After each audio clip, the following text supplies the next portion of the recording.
So, good afternoon, and welcome to the Iowa City Foreign Relations Council's program featuring our panel speaking on the topic of Election Watch 2024, Journalistic Experience from the Global Stage.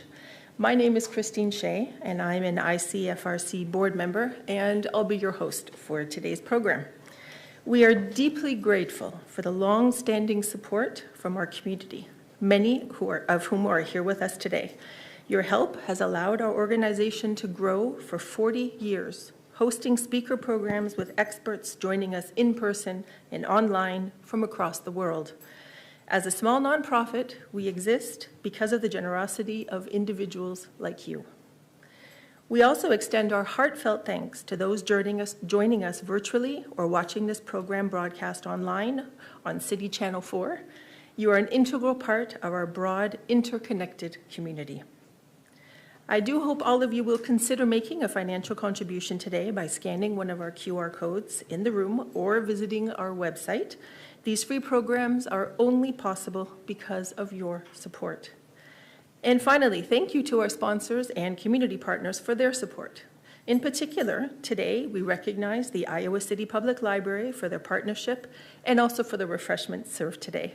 And a big thank you to the UI Center for Asian and Pacific Studies for sponsoring this program and supporting ICFRC's Democracy Series, as well as the Stanley Center for Peace for connecting us with the World Press Institute. So before we turn to the program, I would like to tell you about ICFRC's new Fall 2024 series, beginning today, Democracy at a Crossroads, Perspectives and Insights at Home and Around the World. We are really excited about this incredibly important 7-part series. The first 6 will precede the November elections, and the final program will be 2 weeks after.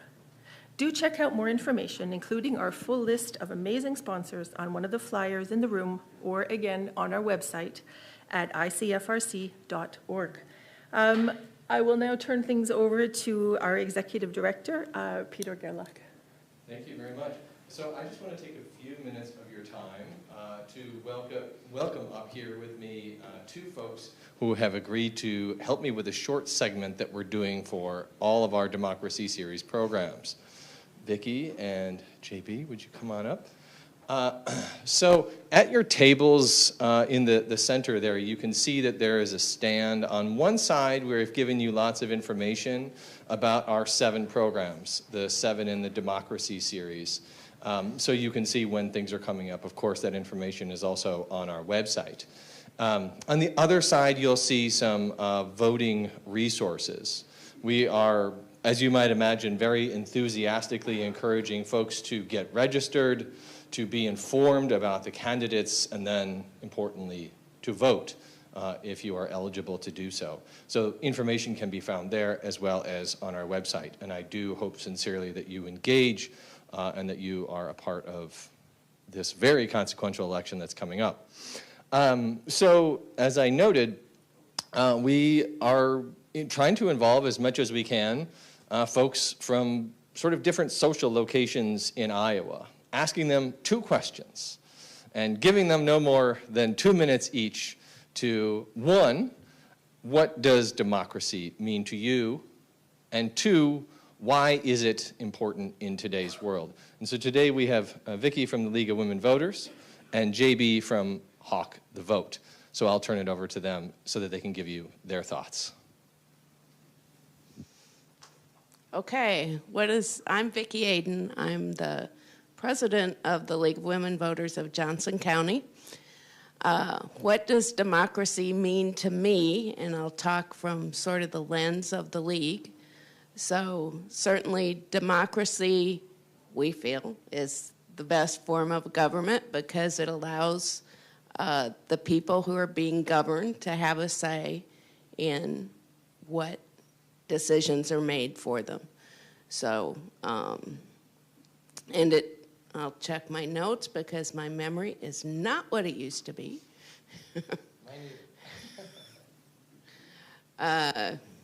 So our organization works to empower voters with information and so that they can work to have a better democracy. Why is democracy important? Well, I think I said, obviously, having people, the more people that are involved in deciding who is going to represent them and what decisions made, the better off the country is. And certainly having informed voters who can talk to candidates, make those decisions. That's why we go out and register voters. We provide them with information. We have candidate forums and legislative forums so people can talk directly to their representatives. And I think that's why it's important. Awesome. Hi, everybody. My name is JB. I am the Executive Director for Hawk the Vote, which is the main student organization on campus responsible for voter participation and election participation in our local, state, and federal elections. And for me, again, speaking through the lens of my org, Hawk the Vote, I believe democracy is important, A, because it is an act. It is not something that we are granted or have infinite access to by any means. It is something that we have to participate in regularly and consistently in order to produce a net result that is positive. And that is important because when you have an organization like Talk the Vote who's dealing primarily with students, students have to realize and understand that they have a say and a foot in the door, in a sense, in making a change in the social issues and more physical issues as well around them. You know, students are certainly not trying to solve international geopolitics or anything like that. They're not dealing with democracy per se at that level, but we see students worried about rent costs or lighting downtown, housing security, things like that. And helping those students understand that your vote is in fact your voice is a very, very key tenet of the work that we do. And I would say that holds true for how I feel about democracy as well as how the organization does. And so yeah, we're doing a lot of great work. We've registered over 1,000 new student voters in the first 4 weeks of campus, which is really, really exciting.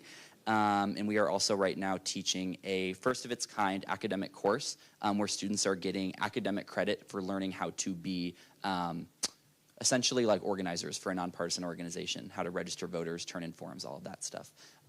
So active participation in democracy is a really big thing for us as well. Yeah. Yeah, a hand for these two. Yeah, thank you both very much. Yeah. And of course, we have amazing organizations that are doing this really critical work, and we'd like to highlight them wherever we can. So as they reminded, please stay engaged, please become informed, and please vote. Christine? All right, thank you, Peter. So I would now like to introduce our speakers.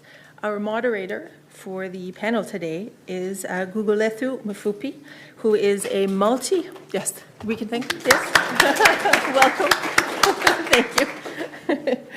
Gugulethu is a multi-award-winning financial journalist and radio broadcaster, and she's based in Johannesburg, South Africa. Her show, Kaya Biz, on Kaya 959, is a platform where she simplifies the world of business. She engages with corporate giants, policymakers, and up-and-coming entrepreneurs, providing a valuable platform for their voices. Gugulethu's invitation to guests to share their analysis of markets, corporate activity, and economics, along with discussions on personal finance and thought leadership, keeps the audience included and valued. Our panelists today, our first panelist is Anando Bhakto, and he is a New Delhi-based journalist covering India's opposition parties, national and provincial elections, and the Kashmir conflict. His in-depth reportage on the groundswell of Hindutva shed light on the ongoing ideological restructuring in India and its repercussions on minorities. In Kashmir, his stories highlight festering alienation under an iron fist bureaucratic power apparatus. Our second panelist is Haruna Ibrahim Kakangi, and he is a senior digital journalist working with the BBC in Abuja, Nigeria. He was inspired to work in the media to bring about positive change in society. Prior to this position, he worked as a senior journalist where he produced shows on accountability in Nigeria and on which political leaders are held to account for the promises they made during election campaigns.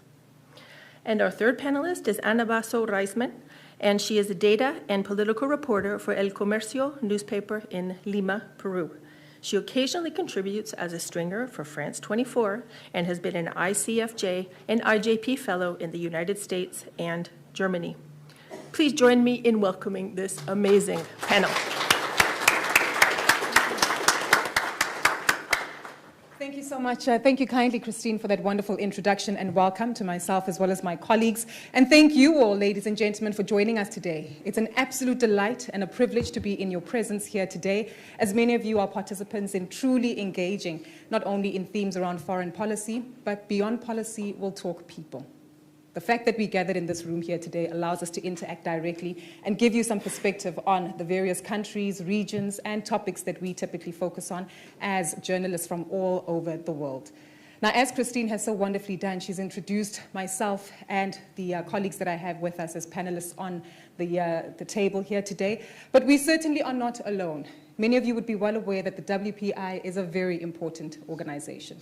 The World Press Institute essentially has a fellowship program of which we are the 59th cohort, coming from all spheres of the globe to essentially participate in not only distilling factors that have led to the evolution of media and journalism in the world, but also prioritizing how it is that we focus on media freedom, the role that media continues to play so critically in societies, providing education, knowledge, and insight, but also ensuring that we fully comprehend the new aspects of artificial intelligence, technology, and new concerns that might face the media and journalism profession. But beyond that, we're all well aware that we also are in a year that has been characterized by elections for at least 60% of the world's population. Many of us here in the room have either gone to the polls or are headed there.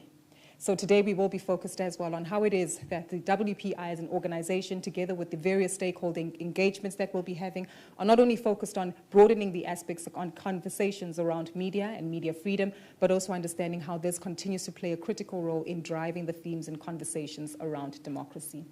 Before we do take introductions from some of my peers and colleagues, I also want to take this opportunity to extend our gratitude and thanks to those who continue to support the WPI through its ongoing efforts. So to Keith and Krista from the Stanley Center for joining us today, as well as coordinating the Iowa trip that we have. We'd really like to acknowledge you and your presence and participation. A round of applause to them, please. And Devin. Fantastic. And of course, Peter and Christine of the Iowa City Foreign Relations Council also for having us here and arranging this particular conversation today. We have about 45 minutes for our panel discussion, but it would not be a panel discussion without the inclusion of our peers and counterparts from across the world. 10 journalists arrived in the city of Minneapolis and St. Paul on the 6th of September. That's about 2 weeks ago. So we've had an experience and a half in the last 2 weeks of really seeing a few of the sights and sounds of the Midwest, from Grand Marais, the Twin Cities, and now here within Iowa City. So I'm going to request that my peers do join me in introducing themselves. I am aware that Peter had a roving mic available. Peter, if you are present, if the mic is available, or perhaps if we can have everyone at the podium. I'm conscious of time. So what we will do is just kindly request that all of my colleagues who are part of the WPI Fellowship actually perhaps then make their way to the podium. And I would suggest that we all stand up at the same time so that we can have a quick introduction, 30 seconds of all the various fellows who will be joining us from all countries. Christina, if you could join us to make sure that we have some introductions from all the participants on stage. So if you could all be on the side of the lectern and the podium, and of course allowing each other a 30-second introduction, and from there each particular speaker will then be seated. So to the audience, these are my colleagues. We've gotten to know each other very well over the last 2 weeks, but we still have another 7 weeks odd ahead of us where we will be traveling to other parts of the United States. Think DC, Chicago, New York, Arizona, and a few other states. But so far, we've been in the Midwest, and I must tell you, it's been fantastic getting an opportunity to experience the life of Americans, especially in this part of the world. So firstly, thank you for your hospitality. And I say this so that we can also be kind and gentle to my colleagues who will be joining us in the front, introducing themselves, their backgrounds, the organizations that they work with, as a 1-minute introduction, including the various countries that they're from. We'll start with my good friend from Kosovo. Thank you, Gugu. Thank you so much. Hello, everyone. My name is Cemadi Reja. I'm a freelance journalist and the head of the Association of Journalists of Kosovo. I'm very excited to be part of this year's WPI program with our colleagues from all around the world, and very excited and happy to be in Iowa, which holds a very special place in our hearts in Kosovo because of the great partnership we have. Kosovo and Iowa are sister states because of the great engagement of Iowa National Guard in developing Kosovo Army capacities and other spheres. So we're very thankful to that and looking forward to speak to you. Thanks. Fantastic.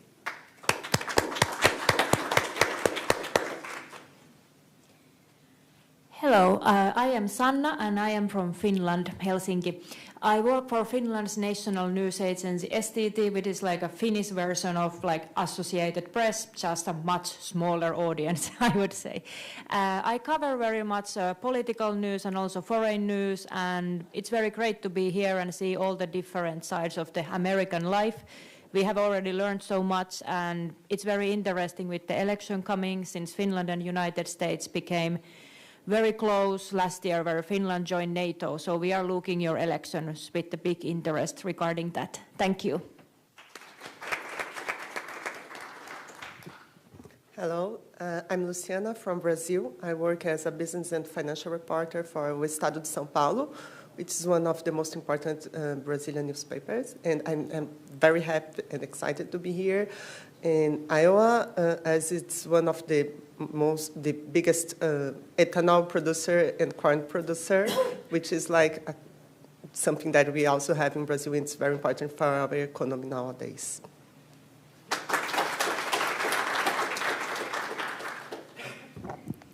Hello everyone, thank you for having us here. I'm Ralica Ficheva from Bulgaria. In the past 3 years and a half, I've been working as a political reporter for Economedia, which is the largest business outlet in my country. My country is going through a political crisis, and in the past 3 years, we had 6 elections, and we are heading towards our 7th governmental elections. So, yeah, very tough year. I'm really excited to be here, to have the chance to explore America from different angles, to meet different people from different fields and businesses. So thank you for having us here and being able to join your community. Good morning, everyone. My name is Cesare. I'm an Italian journalist based in Rome. I'm working for the digital Italian newspaper Today.it. I'm covering politics and economic. For 3 years, I've been a political fact checker, so it's a special period for me being here. I'm so grateful to WordPress Institute and also to you. Thanks to you for your warm welcome. It's a unique point of view covering the presidential race from the field, from the ground. And it will be a very exciting time, and I hope today we will exchange our points of views and experiences. Thank you very much. And I'm the last one, but not least, Christina from Ukraine. It's a great opportunity for all of us, I think, to be here during such an important moment for, I think, all the American people. As you know, the US is the main military donor for Ukraine. That's why it's a great opportunity also for me to be here and to know more about US politics from inside, being here in the United States and covering also the election results on November 5. I'm working as a foreign policy journalist for the last 13 years, and for the last 5 years for the biggest Ukrainian TV channel, 1+1. And summarizing, I want to say that Gugu today has a birthday. Oh. So let's maybe, yeah. Thank you. I told you we all became very familiar, right? So these are my friends, not just colleagues. So thank you so much to my colleagues for introducing themselves, and thank you as well for keeping an open mind in terms of the conversations that we are going to have and how they do reflect on the importance of democracy, which has been highlighted, the role within which media plays in that regard, and of course learning a lot more about countries that some of us might or might not be familiar with. I must say, as I walked into the room, just before we get into our first question, I looked at the flags on the table and very quickly tried to identify my home country's flag. I don't see it here, but what this does afford us an opportunity to do, oh, there we have one. And I think this is refreshing because for many of us as the fellows as well, it affords us the opportunity to look around the room and see just how integrated we are as a world and as a society. And this is a true representation of where we all are, most importantly within the US.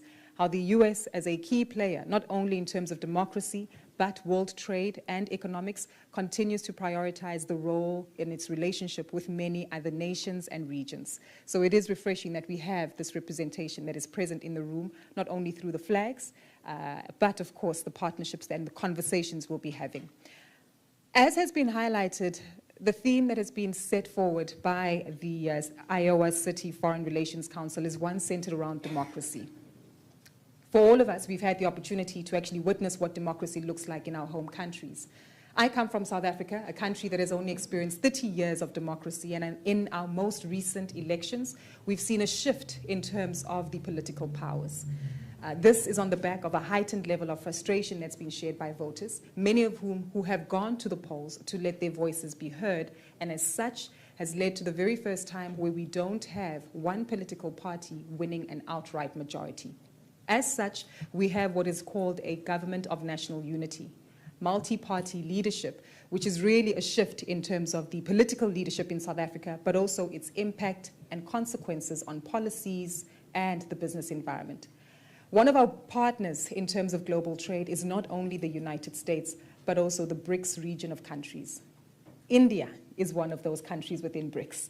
My colleague to my left, Anando, is from India. And Anando, we've had the fortunate opportunity of not only engaging in some of the themes that relate to trade and partnership between South Africa, India, and of course the United States, but also understanding how democracy has become a lot more vibrant within our local homesteads based on the fact that we've had recent elections.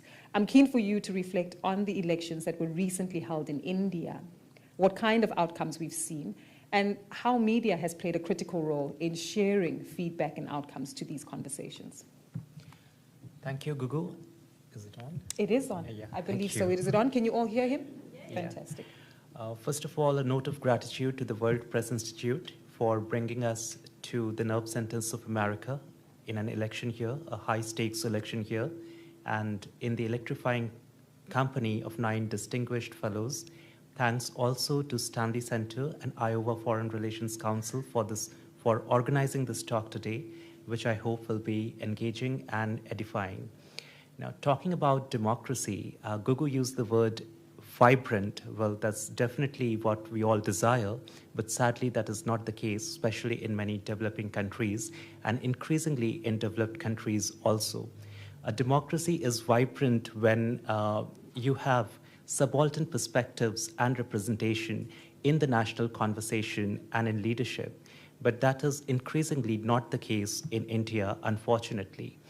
We just had our national elections, and I would say that when you talk of local issues in order to make democracy representative, which is the purpose of democracy, many of you would be surprised to know that in India, in the past decade, more than 100,000 farmers died by suicide because they were trapped in death cycles they could not endure. 35 farmers die by suicide in India every day. We just had a year-long farmers' protests, and which was brutally curbed by the police and even more indignantly suppressed and dismissed by a large section of the media. Now, that would lead you to imagine that perhaps Mr. Narendra Modi's regime in India is encountering a determined political backlash by the agrarian community. But that is hardly the case. And that might surprise you that Mr. Modi's party, the Bharatiya Janata Party, the BJP, did exceedingly well in the farmers' belts of Malwa Nimar and also in provinces which have high concentration of farmers. So this is a contradiction. And there are 2 reasons for that. A a politics of economic incentivization. So you distribute subsidized water, subsidized electricity, free ration, and that's enough to buy the loyalty of very impoverished people without really tracing the root causes of poverty and doing anything to alleviate that. Second is Mr. Modi's rags to riches story, which is very convincing. Now, in a country which has had dynasties, where people have seen dynasties having a long shot at power, his ascension as the prime minister is seen as a departure from the tradition of entitlement. So a lot of poor people relate to him, even when he is hand in gloves with the biggest corporates and there is hardly any articulation on corporate social responsibility.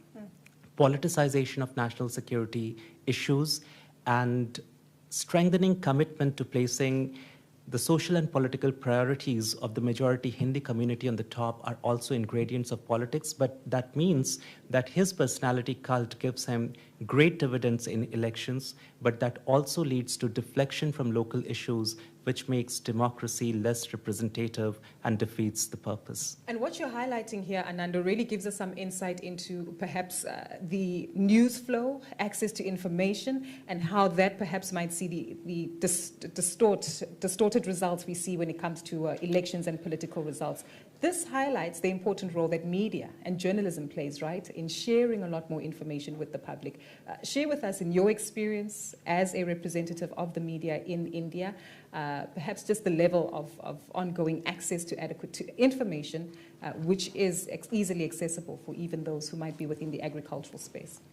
That again is the desired role for the media persons. That's what we all expect the media to be, watchdogs against the government. But again, in India, right now, a large section of the media are acting as extended arms of the government.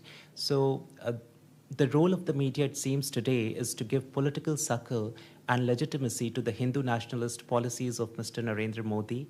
As I just mentioned, that when we had a year-long farmers' agitation, it was not only brutally repressed by the police, but even a large section of the media delegitimized it. There is a tendency to depict any public protest in India, any expression of civilian dissent in India as a threat to national security. And that's really the creation of the media. They also routinely vilify political opponents of Mr. Modi. There is a tendency to depict the opposition as a leaderless model who cannot be trusted to formulate a coherent national program and run the government. So the media, in fact, is giving succor to Mr. Modi's regime and ensuring that he stays in power for longer than he deserves. So it is not the right role the media is playing. Does that mean that we do not have free and fair media in India at all? We do have. There is a distinguished repository of online news channels, news portals, and few exceptions in newspapers too, like the Hindu group with which I have been associated. But then the government has a whole repressive armory of tactics to silence the press and push people into self-censorship, because it's a very, very restrictive environment today under Mr. Modi. We'll take a few more questions on that a little later when the audience is invited to participate in a Q&A, a question and answer session. I'm keen to shift gears and perhaps focus our attention on Nigeria, a country that I'm very familiar with because we come from the same continent.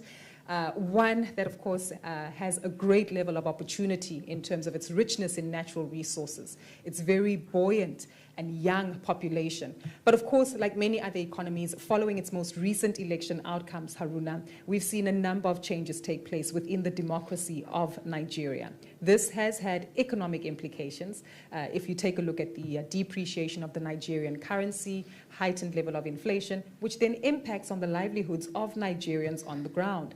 I'm keen to get your thoughts and your reflections, firstly, on the most recent elections we've had in Nigeria and how this has translated into perhaps the shift in democracy that we've witnessed recently.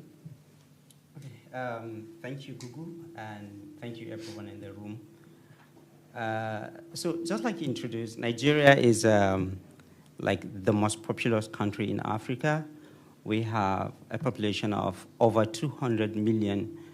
And, put those numbers into context, Haruna. So when I typically look at Netflix as a company, many of us might be familiar with it. If you look at their subscriber base, it equals Nigeria's population.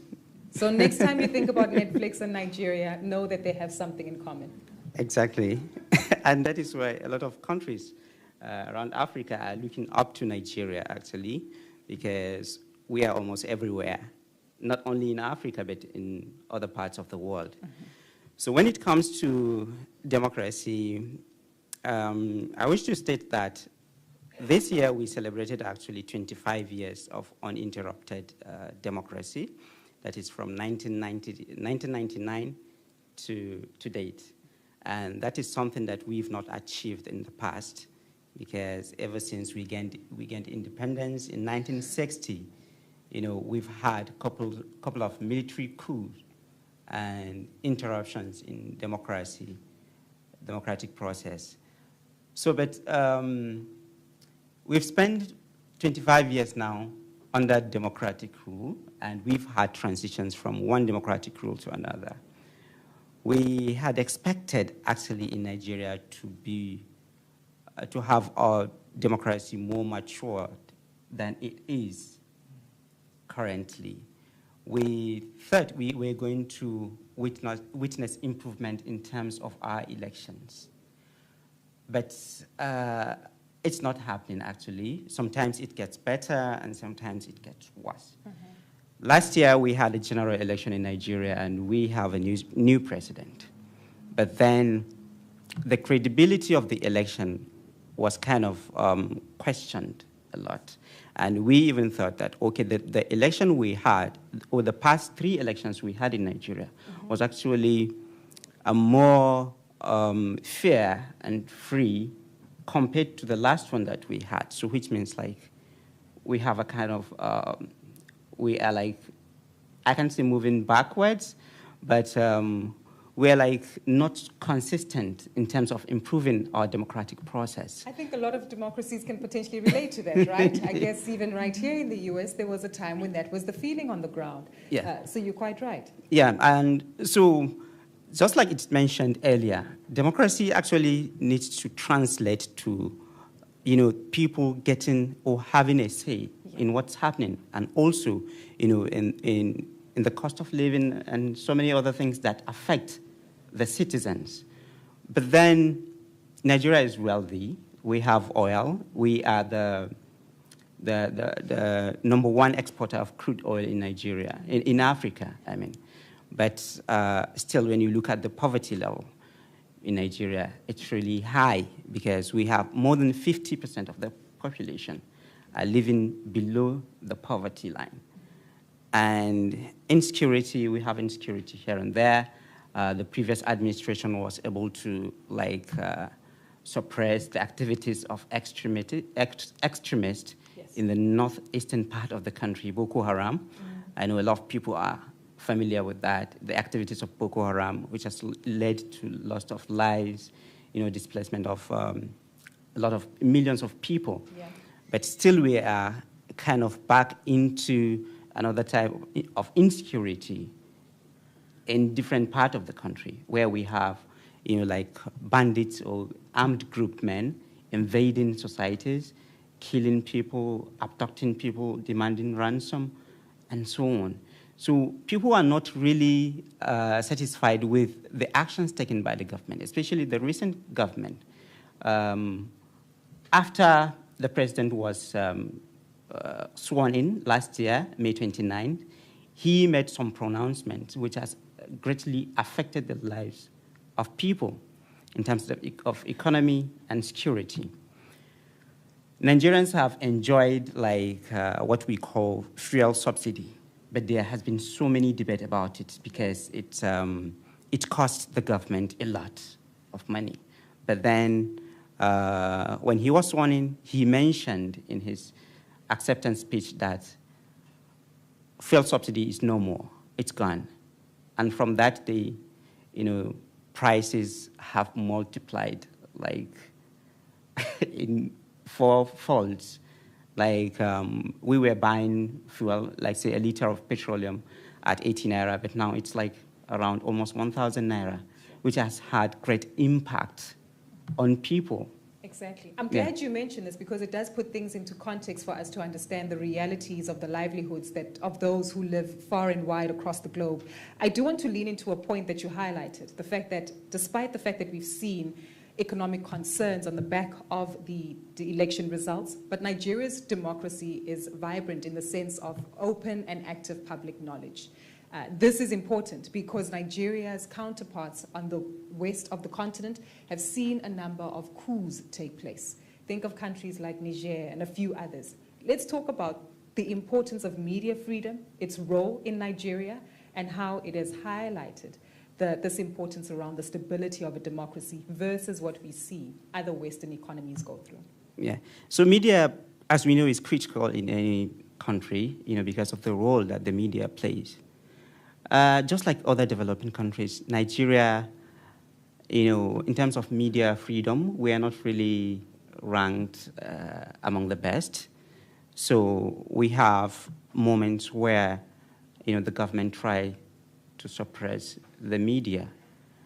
Recently, there was a protest or demonstration, a nationwide protest, due to economic hardship. So in August this year, there was a protest from the 1st to the 10th.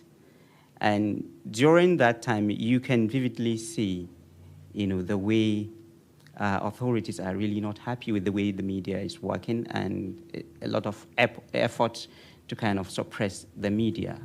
A journalist lost his life during that time because, there was some clashes and confrontations between government agencies, that is security agencies, and the protesters. And in Nigeria, actually, due to the economic situation, so it has affected the media industry a lot.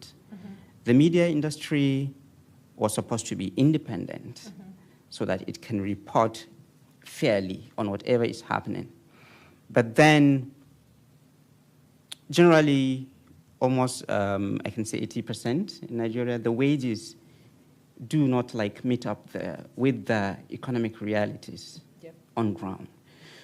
So most of the media or the media houses in Nigeria are kind of owned by either politicians or people that have, businessmen, and they have their own interests. And then we have, on the other side, the government media, which is like the mouthpiece of the government. Yeah. So most of our journalists are really in the pocket of these politicians who have their own interest. So it kind of restricts the journalists from doing their job fairly and reporting accurately. So which has really, to some extent, tarnished the image of the media and made some of the reportings less credible. And what you're highlighting, I guess, throughout this course of the conversation is really this evolution, not only of democracy, but also what it does mean in terms of media and media freedom and access to adequate information. One that will likely continue to change as time does go on, but of course does call for the strong, active participation of all citizens politically, but also to voice their thoughts and concerns around the economies that they're in. I want us to shift gears now to talk to another country on the northwestern part of South America, which often receives a lot of attention for its hiking trails, its beautiful beaches, but much like many of our countries that we're here from, and of course here in the United States, has also seen significant shifts and changes within its democracy, has also seen economic fallout on the back of these choices politically, but most importantly, again, a vibrant mix of media participants within that realm. Anna, I've kept you quiet for too long, so I'm hoping that you can share some insight with us, not only into your work and as a media representative and journalist in Peru, but how this in itself has also shaped the landscape in terms of the democracy in Peru.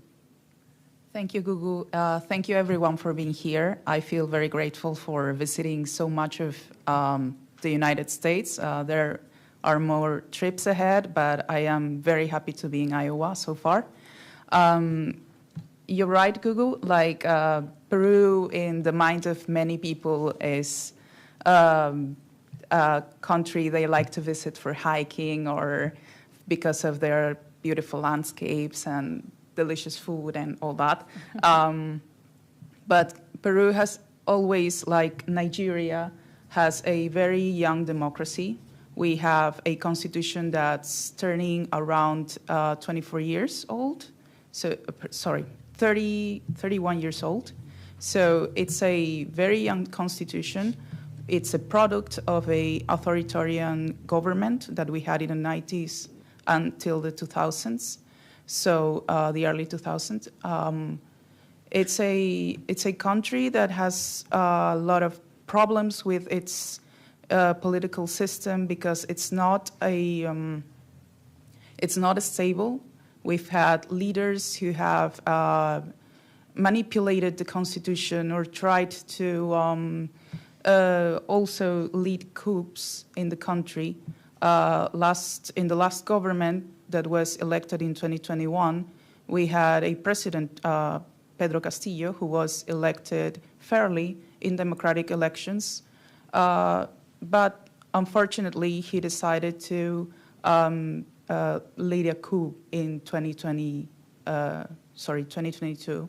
And this led to his arrest. He tried to escape to the embassy of Mexico, but he couldn't. Police cut his way. He was arrested, and he's now in prison. He's going to face a trial, obviously. Now we have a new president, which is Dina Boluarte. He's vice president by then.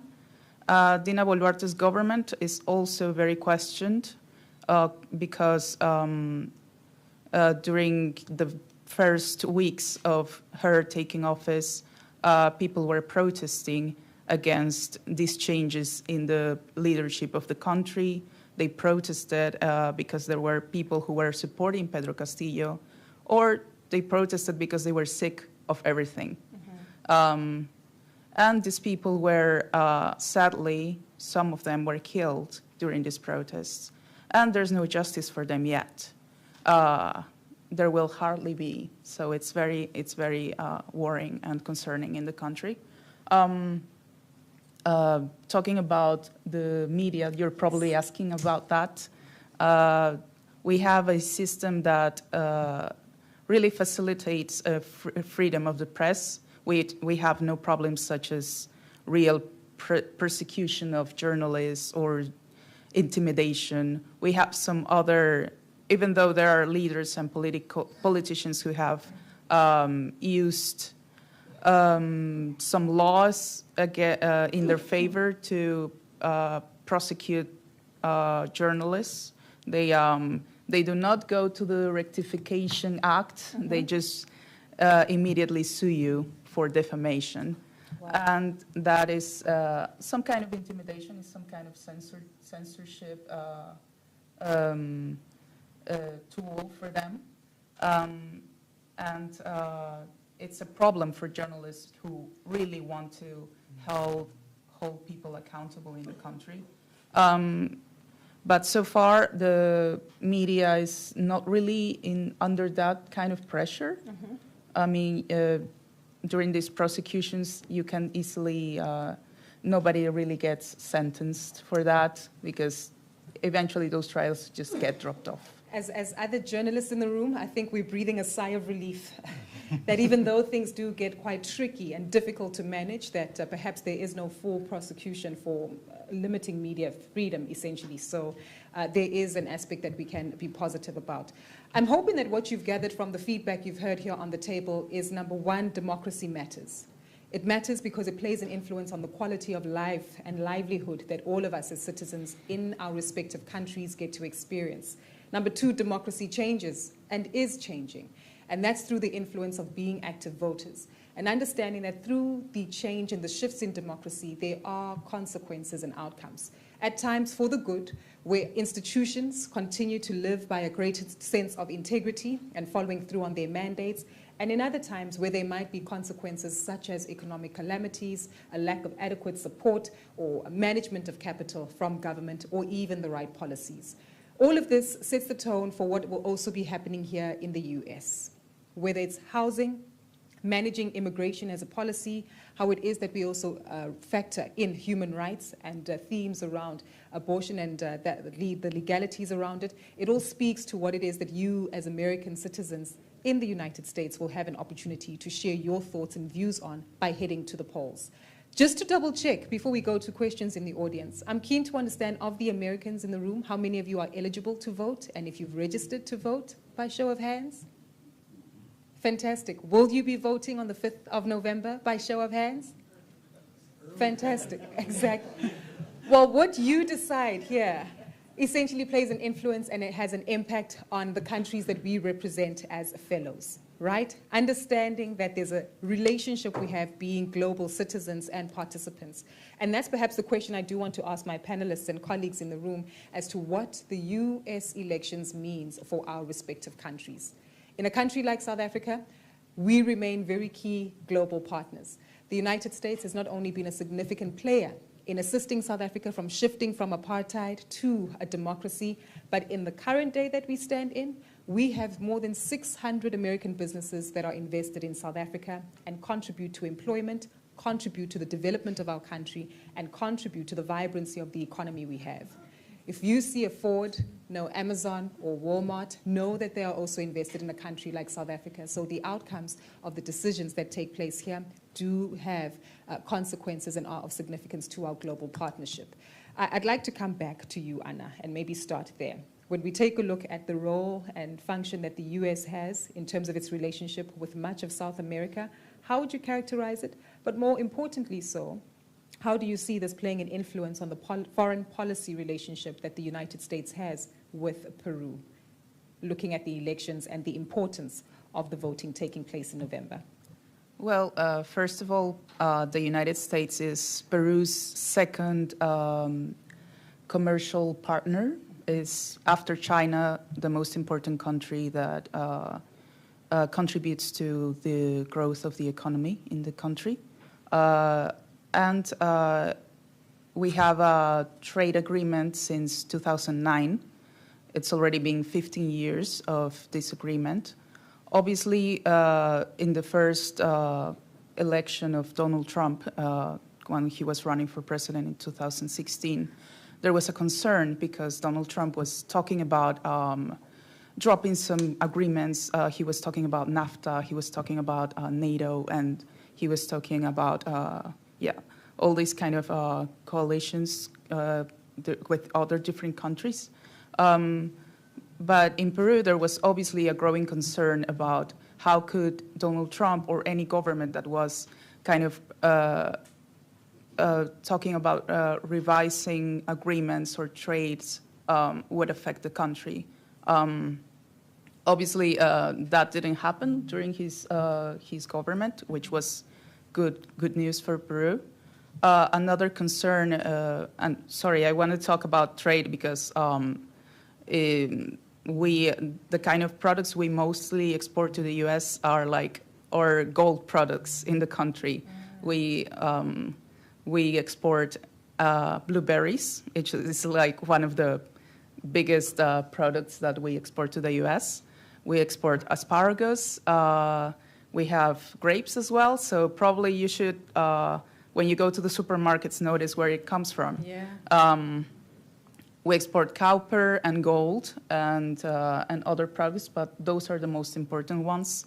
And the other very important topic for Peruvians that could have a very that could be very concerning whether a whether a Democrat or a Republican president takes office is immigration. Peru has a very large group of immigrants in the country. We have around 300,000 registered residents in the United States. It's one of the first countries also in minds of people who want to leave Peru. So any different set of rules could affect or could be concerning for people who are either living here already or planning to migrate. And the important aspect to underscore there is that these are Peruvians who are looking to enter the United States legally and also actively contribute to the economy. So this is through structured controls and making sure that they are registered and, of course, acknowledged through the necessary systems. Something that is similar, though, as a theme certainly does come to Nigeria and Nigerians, Haruna. There's a running joke, and Haruna will allow me, perhaps, if you will, to express this, that they typically say you can go anywhere in the world and you will find a Nigerian there.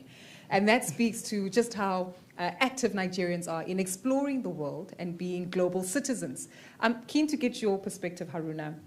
The US elections, why does it matter to a nation like Nigeria? And how do you see the significance of the electoral outcomes influencing the relationship between Nigeria and the United States? I can see whatever happens in America actually affects Nigeria. Just like you said, we are everywhere, and we have a very big size of Nigerian population in the United States. So, and we have trade relations. You know, we export crude. Nigeria is the largest exporter of crude oil in Africa, so we export a lot of crude oil, and we export crude oil to the United States, and also we import oil from the United States. We export some agricultural produce.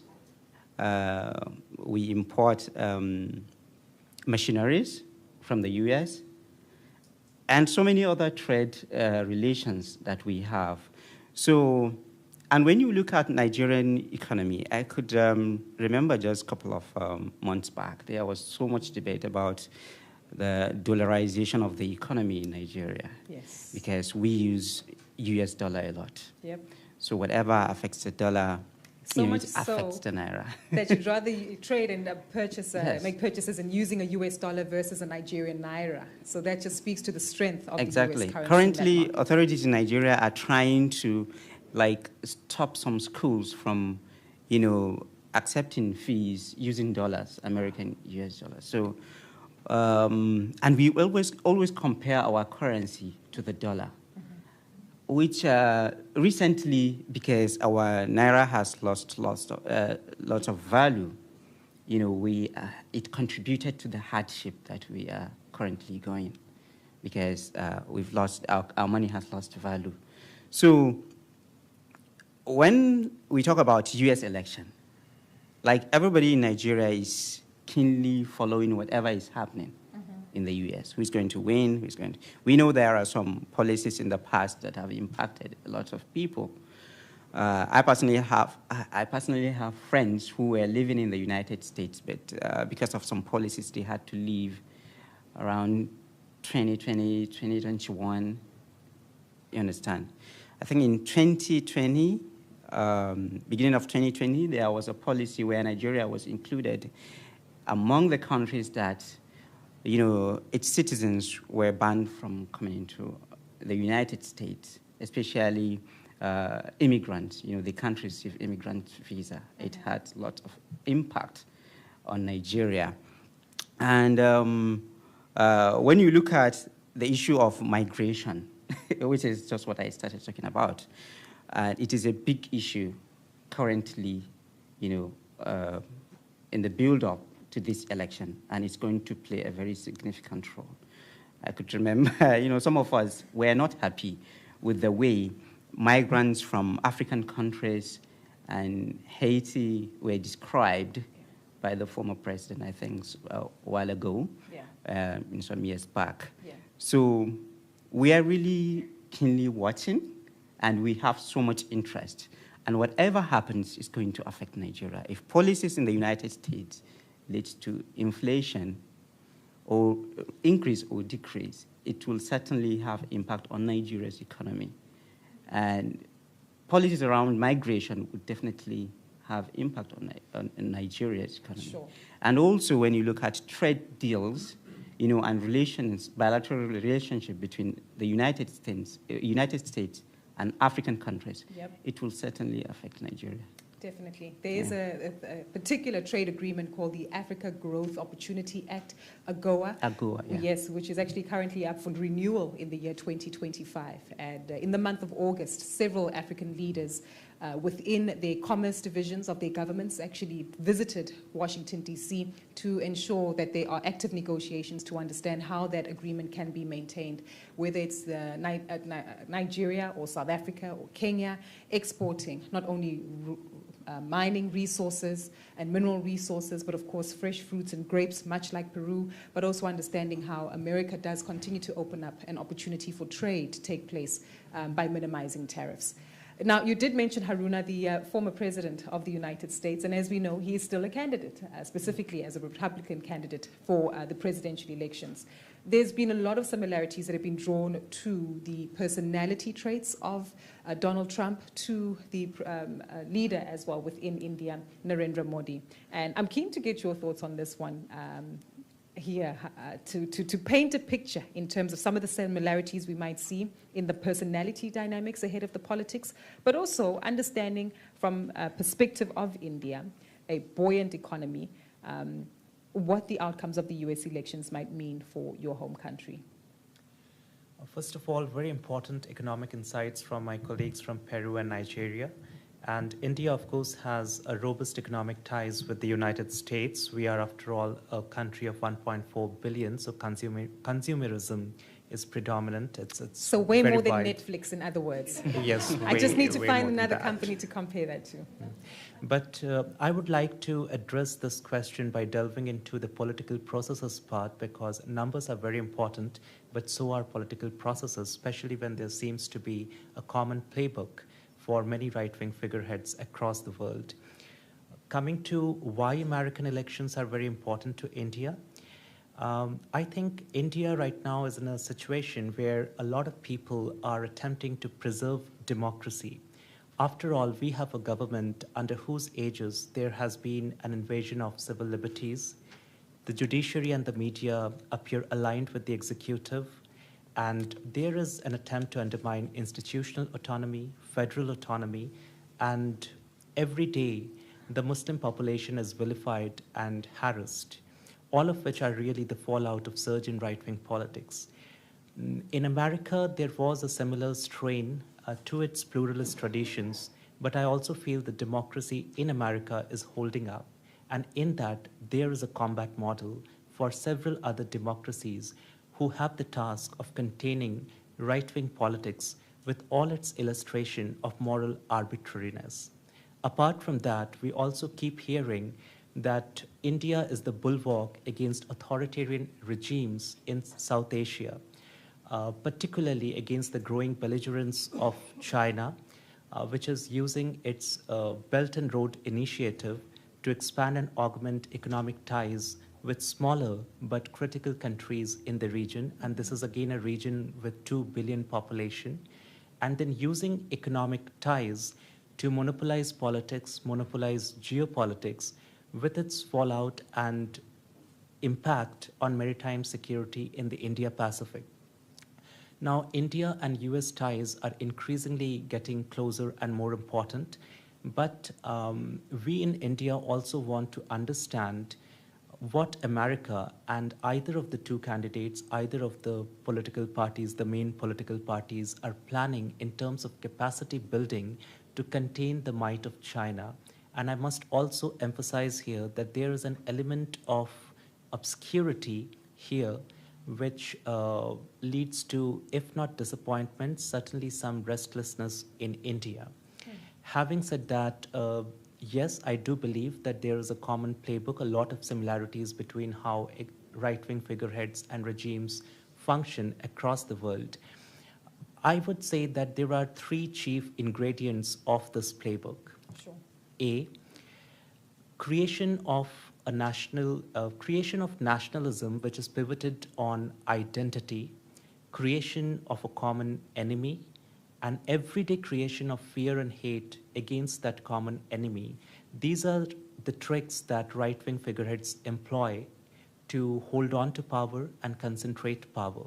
Now, by no means am I suggesting that illegal immigration is a construct of Mr. Donald Trump, and probably we started talking about it only after his ascension. I'm not suggesting that. I'm also not suggesting that Islamist extremism, about which Mr. Modi often talks and often with inflammatory rhetoric, does not exist. Of course, they exist, but there is exaggeration and there is politicization, and I believe that is the similarity.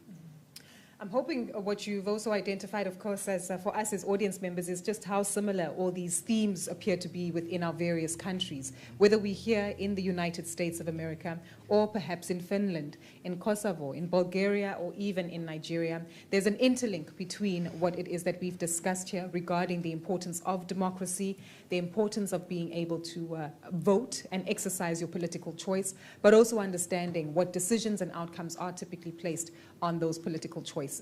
Well, that's the perspective we've given. I'm more than happy to get some feedback if there are any questions from the audience before we do wrap it up. But perhaps let me hand back to Christy to give us some guidance on the questions from the audience that we might be able to take, and questions that might come from online.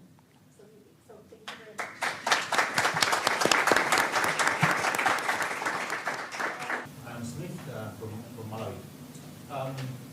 It seems from your presentations, popularity is not matching service delivery in most of the democracies.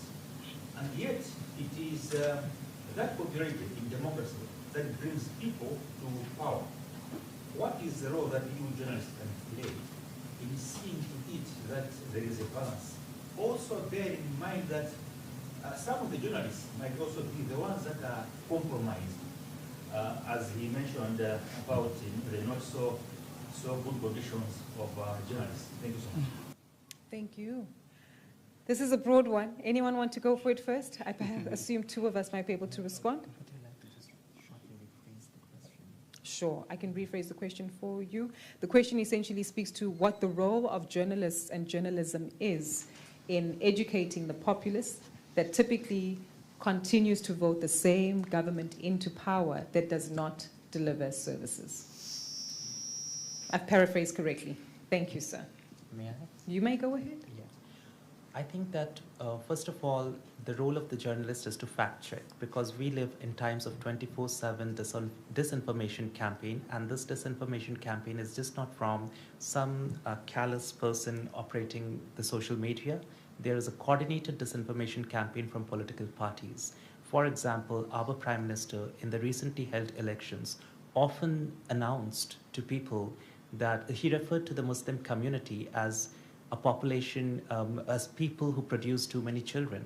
But facts do not support that statement, because facts say that the birth rate, the decline of birth rate is the largest in the Muslim community. So our role is to fact check, first of all. Second, I talked about an animating personality cult, which kind of intoxicates people with this figurehead that they all want to relate to, and somehow end up believing that this is the only person who can facilitate their country's global role or bring economic prosperity. There again is the need for journalists to present the data on the table and to educate people that where the economy stands in terms of the actual matrices.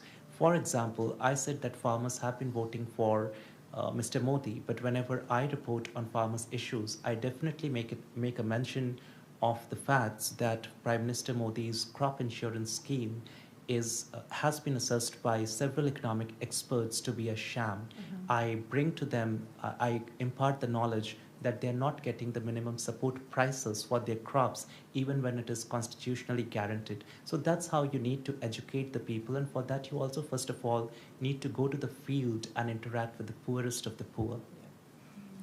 Okay, can I hear? Yeah. Okay, so adding to what Anando said, for example, in Nigeria, one biggest aspect we are lacking, or we realize that most electors and citizens are lacking, is, not participating in governance. So people believe that, yes, you can go to the poll and elect whoever you want. But politicians, for example, in Nigeria, they have their ways during elections. So they can buy votes by means of given some incentives, little money and so on, and they get to power. And then when they get to power, and they believe that nothing is going to happen until they finish their tenure in office. So that was when we came in, actually, and this is to say thank you to the American people through the funding under MacArthur Foundation. So there was a partnership with the BBC. And so what we did was we decided to organize like town hall meetings where we bring together politicians or leaders and the citizens so that they can hold them accountable to some of the promises they have made during electioneering campaigns. So we did that, and we did in-depth reporting. So we go to the rural areas, we speak to these people, and then we ask them, who are your representatives? They tell us who the representatives are, and we meet them there, and we hold them accountable to all this. So through that, the citizens were enlightened as to, oh, yes, so we can hold these people accountable. We can ask them, why are you doing this? Why are you not doing that? And if they refuse to do that, because a lot of them were using some of the clips, from our discussion with the politicians during elections, then they will use it during elections and say, okay, this is what he said, and he was not able to do it. He was not able to deliver. So we are not going to vote him again into office. So I think that is another way we can come in as journalists, make sure that, the citizens know their rights, that they have the right to even hold their leaders accountable, to let them also know that you can vote them out when they do not, perform well, when they do not deliver on some of their promises. Happy to take another question in the interest of time if there's another. Sunday.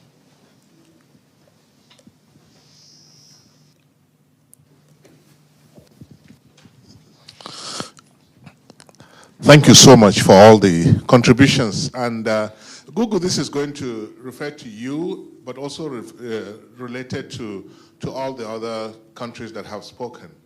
I was really intrigued by the concept of government of national unity.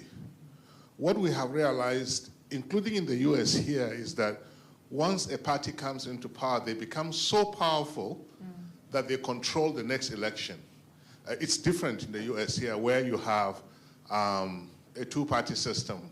You're talking about election, it's just Democrats and Republicans.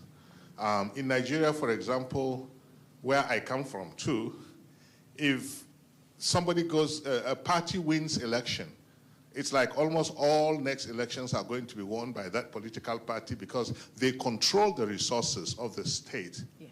And therefore, they are able to, like my brother from Nigeria said, they're able to manipulate elections and win elections generally. I wonder what is it that makes South Africa different, that the ANC has not been able to be in control over the years and win subsequent elections, and now they have to form governments of national unity, which to me makes them more accountable in terms of their responsibility to the people. And what is the role of the press in that? Got you. Egbon, thank you so much for your questions, sir. Truly appreciate it. From a South African point of view, you're quite right. Perhaps let's reflect on the role of the Liberation Party.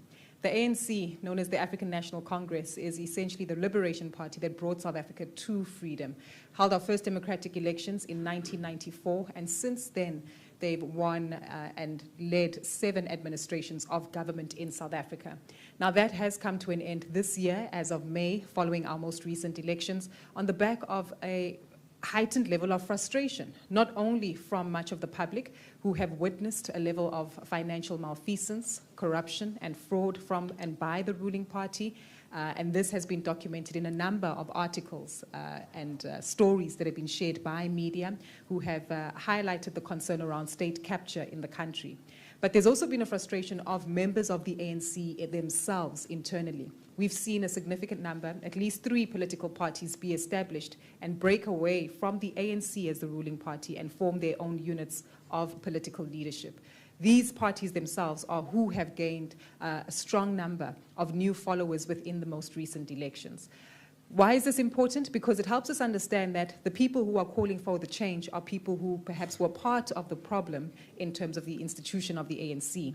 And because of a failure to have the ANC self-correct internally, they've since then left the party to start up their own organizations and political structures. This is a good thing, given how it's translated within the elections, that the public has recognized the frustration and as a result, exercise their democratic vote, whether a youth, whether female, right across the spectrum of those who are able to vote. They've since voted and spread their votes right across the spectrum to make sure that there is this formation of a government of national unity. The ANC won about 40%, but needs 51% to actually have a majority rule. As such, they've entered key negotiations and attempted to with certain strategic partners and opposition parties, but have failed. As a result, there's a large contingent or multi-party structure in terms of leadership. It is good, and it has translated into an upbeat sense of positivity, not only in the business community. We saw our currency gain some strength against the US dollar, but we've also seen business leaders being very optimistic about how this does speak to a heightened level of accountability amongst government leaders themselves. We've only been at this for about 6 months, so it's been much like a young baby trying to walk and establishing a few steps, falling to the floor once again and moving forward. So there has been a number of issues that have led to contention and strife and conflict amongst the multi-party rule that we have in South Africa. For the moment, though, the outcome and the belief and the structure is such that it calls for heightened disclosure, increased transparency, and a greater level of accountability that we hope our political leaders will have. So the proof will be in the pudding, I would say, in about the next 5 years, when South Africa heads to the 4 to 5 years, when the South African government heads to the polls again, to see the results and the outcomes of this new administration. Thank you, sir. Just wanted to quickly add a point there. It's a very relevant point that Sir just raised, that parties once come to power and then they monopolize power, and there's no room left for the opposition to make a rebound. Now in India, the Congress party did make a rebound. It did not come back to power, but at least it has reduced Mr. Modi's majority significantly. But unfortunately, how this was achieved in India is by imitating right-wing politics. Now, people, the right-wing figureheads who come to power, they monopolize power by creating a national conversation based on religious identity and also by politicization of national security issues. Now, when we are looking at the trend, how the opposition parties are operating their politics in India, they are co-opting many ingredients of right-wing politics. And that has been electorally beneficial for them, but unfortunately that also legitimizes and normalizes many of the talking points of right-wing politicians, including immigration and hatred of minorities. So while they have been able to rebound electorally to a great extent, they are also normalizing a politics of fear of the minorities, fear of the other, and that's really a bigger predicament with no immediate solution. And adding to what they said, one thing is that the people, they have the power in democracy. So when they want change, whether the government in power likes it or not, they can. Because I saw that in Senegal when I went there earlier this year for the presidential election that happened in Senegal. And I even saw something which is very different from Nigeria. I was in the BBC Bureau, and we were working on compilation of the results that was trickling in after the election. Because it was an election which was hotly contested between the ruling party and the opposition. The person who is the president now, I think he was released like 2 weeks also to the day of election. He is now the president there, because the people, especially the youth, the younger generations, wanted him to be there because they decided that they were going to have a change in government. And it happened peacefully. And we were in the office and result was coming in. And I was like, I asked my colleague, because, we know the way elections happen in West African countries, especially in Nigeria, it's almost like a war. Whenever it's happening, you see security, everywhere, and there are lots of lives. So I asked him, I said, Ahmed, why is election so boring in Senegal?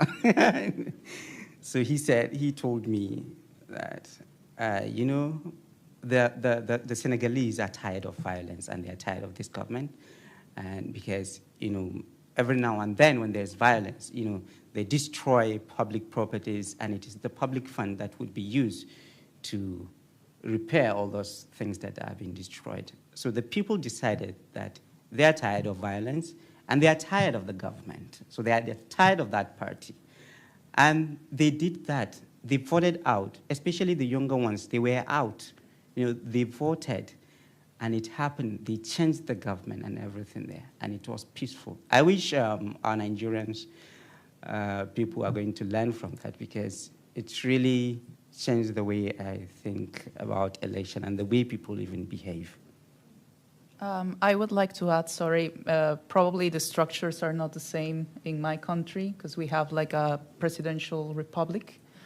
So we don't have such thing as the Congress deciding for whoever goes to the cabinet or conforms, like this kind of coalition of parties. And but the concept of government of national unity is very far away from our dreams, certainly, because Peru has like very poor ideological parties. They are mostly fragmented, so they have become probably just vehicles or disposable vehicles to get into offices. So whatever a person gets elected, it's very possible that they end up quitting the party they were candidates for, and they just switch to another party or become independent. And in the next election, we will see him with a different logo. So, so far for the elections that are going to happen in Peru in 2026, we have around 35 candidates for the presidency. So it's not like the best scenario for actually having a very balanced or very serious political discussion during the campaigns. Well, thank you all very much. I think we will stop with kind of the formal part of the program now. If anybody is interested, however, as long as our panelists are fine, you can stick around a little bit longer for some conversations. But otherwise, thank you very, very, very much. And thank you very much for reminding us of the importance of the press in terms of, dare I say, framing, interpreting, helping us to understand, and just the value of that in general for democracy moving forward. Thank you very much. We appreciate your time.